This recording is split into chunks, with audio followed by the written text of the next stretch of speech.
Қытай мемлекеті әубастан өзінің қатаң тәртібімен ерекшеленген ел.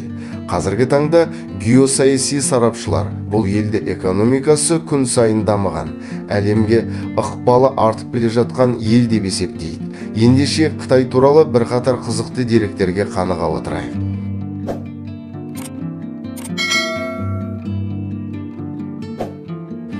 Қытай экономикасы ұшқан құстай дамып әлемнің екінші ірі экономикалық тұлғасына айналғанымен экологиялық дағдарыстар күннен күнге көзге түсуде. Жай ғана қоршаған ортаның ластануы ғана емес, айтса кісі сенбестей қорқынышты дәрежеге жеткені анық болып отыр. Американы қуып жету деген ұранның жетегімен тек экономиканың өсуіне ғана мән беріп, биғи байлықтарды толассыз ашып, өнеркәсіптік қалдықтарды бет алды шығарып ортаны ауыр дәрежеде ластаған Қытай экологиясының ластануы мыналарды қамтиды.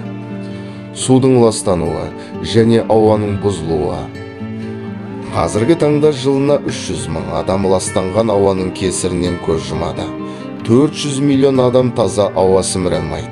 30% қалалардың ауасы тіпті ауыр дәрежеде ластанған. Дүниедегі 20 ауасы ауыр ластанған қаланың 20-сы Қытайда, олардың алдыңғы легіне Сиан қатарлы қалалар кіреді, 47. Ара қаланың 70% ауыр дәрежеде ластанған. 300-ден аса қаланың 130-ның ауасы ауыр дәрежеде ластанған. Көптеген қалаларда Қытай ұзақ уақыт бойы ауаның ластануы мен қатерлі ауытқулары бар.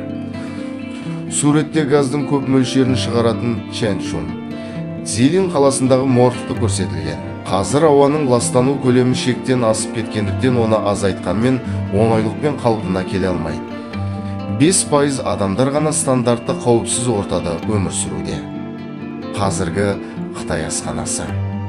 Қытай экономикасы қанша дамығанымен ол елде халық саны жоғары болғандықтан ол елде ежелден тамаққа деген сұраныс жоғары. Сондықтан дәстүр ретінде жиіркенішсіз барлық жыбырлығын затты жей беру сіңіп кеткен деп ойлаймын. Біздің елдегі қойдың басын жегенімізден европалықтар шошитындай бүкіл әлем Қытайдың тағам түрлерінен шошиды. Шақалақ нәрестеден дайындалған сорпа ежелгі Қытайда ақсүйектер ем үшін ішетін тағам. Бұл туралы Гонконг тағамтану ассоциациясының президенті Варен Ли былай деп мәлімдейді. Шақалақ нәрестелерді тағам ретінде пайдалану бүгінгі Қытай қоғамы мойындамаса да дәстүрлі Қытай медицинасында болған. Тарихи және фольклорлық тамыры тереңде. Шақалақ нәрестенің еті ақуыз, майлар және минералдарға бай болған. Алайда бүгінгі күні дәстүрлі Қытай медицинасының бұл түрі кең қолданыста бар ма екенін білмеймін. Ғалым бұнда ең бұрынғы тарих қойнауында қалған десе де, бүгінгі Қытайда шақалақ етінен жасалған тағамдар жабық дайындалады. Бұл туралы бірнеше шетелдік басылымдар жазып, телеарналар арнайы түсірген. Қытайлықтардың нәресте жейтіні туралы ақпаратты Қытай үкіметі де жабық ұстағанда да, Қытайдың түрлі аймағында каннибалдар туралы мәліметтер интернет арқылы тарап кеткен. Негізінен емдік сорпаны 3 айлық қыз шақалақтардан әзірлейді екен. Үрейлі астың қазанын $500 сатады.